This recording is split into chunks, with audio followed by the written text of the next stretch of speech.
I am ready. I am ready too. It's your question, Mr. President. Governor, your campaign keeps making a big deal about your business experience, a lot of it with Bain Capital.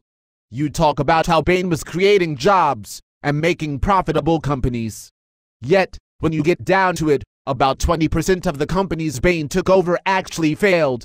Why should people trust you with the American economy? Well, Mr. President, let's set the record straight. It is actually your campaign that keeps talking about my role in Bain Capital. But I am happy to comment on it. Second, the country will trust me with the economy because they have examined my record. Of the companies we took over, we actually rescued most of them from bankruptcy. More importantly, about 80% of them did not fail. They succeeded. Many thrived. You may have heard of some of them: Staples, the Sports Authority, Brookstone, Domino's Pizza and Sealy. Yes, but those are regular, run-of-the-mill companies.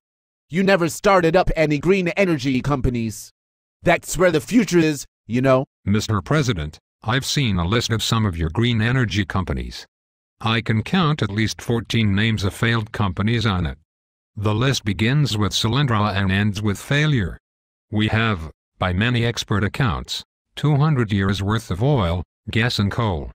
We should be leading the world in the export of energy, fueling our own economy, and not depending upon some foreign dictator. Well, Governor, that may be right. But at least I tried. And, you have to admit, some of that was George Bush's fault. It wasn't President Bush's fault that you gave away billions of dollars to green energy companies run by your supporters. People aren't stupid. They know that their country is the greatest and the most generous in the world. And they also know that, if you run the country out of money, they won't be able to help anybody overseas, or even here at home. Governor, all we need is just a little bit more in taxes, and we'll get through this.